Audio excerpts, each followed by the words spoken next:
তুমি কতটা কষ্টে আছো তা কেউ দেখতে আসবে না, কিন্তু প্রাণ খুলে হেসে দেখো, সে হাসিতে হিংসে করার মতো লোকের অভাব হবে না। আসসালামু আলাইকুম আমার প্রিয় আপু এবং ভাইয়ারা, শ্রদ্ধেয় আঙ্কেল আন্টিরা, আপনারা সবাই কেমন আছেন? আশা করছি সবাই ভালো আছেন। আমি আবার আপনাদের সামনে হাজির হয়েছি আমার আরেকটা ডেইলি ব্লগ নিয়ে। ওকে, তাহলে দেখতে থাকুন আমার আজকের ব্লগ। নিজেকে ভালো রাখার দায়িত্ব নিজেকেই নিতে হবে, কারণ খারাপ থাকলে কেউ ভালো রাখতে আসবে না। মানুষের উপরের রং দেখে তাকে ঘৃণা করো না, হয়তো তার এমন একটা গুণ আছে যা কিনা স্বর্ণের চেয়েও দামি। স্বপ্ন পালিয়ে যায় ঘুম ভেঙে গেলে, আর মানুষ পালিয়ে যায় স্বার্থ ফুরিয়ে গেলে। ভাঙা বিশ্বাস আর ফেলে আসা সময় কোনোদিন ফিরে আসে না। সৌন্দর্য একদিন তোমাকে ছেড়ে যাবে, কিন্তু জ্ঞান চিরদিন তোমার সাথেই থাকবে। রূপ দিয়ে তো সবাই নিজেকে সাজাতে পারে, যে গুণ আর চরিত্র দিয়ে নিজেকে সাজাতে পারে সেই তো আসল মানুষ। কাউকে নিজের চেয়েও বেশি ভালোবাসতে যেও না, কেননা ভালোবাসা এমন একটা জিনিস যা বেশি পেলে অবহেলা করে, কারণ ভালোবাসার মর্যাদা সবাই দিতে জানে না।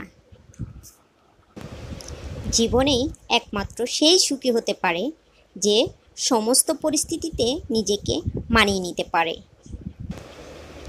যাদের তুমি কাছের ভাবো তাদের কাছে শুনতে পাবে গোল টেবিলের বৃত্তে তোমার গভীর সমালোচনা। যার সাথে রাগ করে আপনি বেশিক্ষণ থাকতে পারবেন না, দেখবেন তার সাথে রাগারাগিটাই বেশি হয়।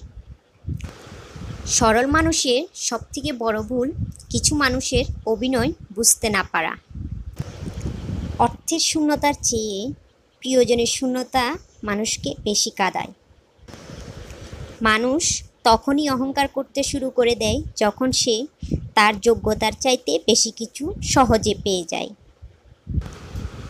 শুধু সাপ নয়, কিছু মানুষও খুবই বিষাক্ত হয়।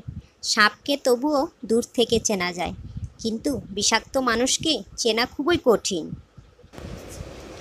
সত্যের পথে চললে কষ্ট হয় ঠিকই, তবে একটা সুবিধা থাকে, ওই পথে সবাই যাওয়ার সাহস পায় না।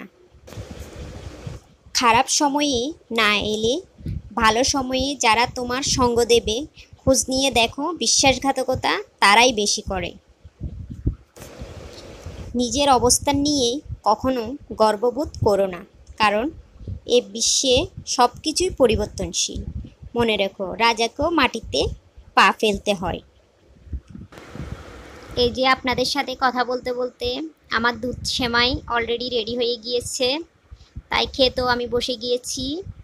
প্রিয় আপু এবং ভাইয়ারা, আমার ভিডিও ভালো লাগলে প্লিজ লাইক এবং সাবস্ক্রাইব করে দিবেন এবং কমেন্ট করে জানাবেন আমার ভিডিও কেমন লাগলো।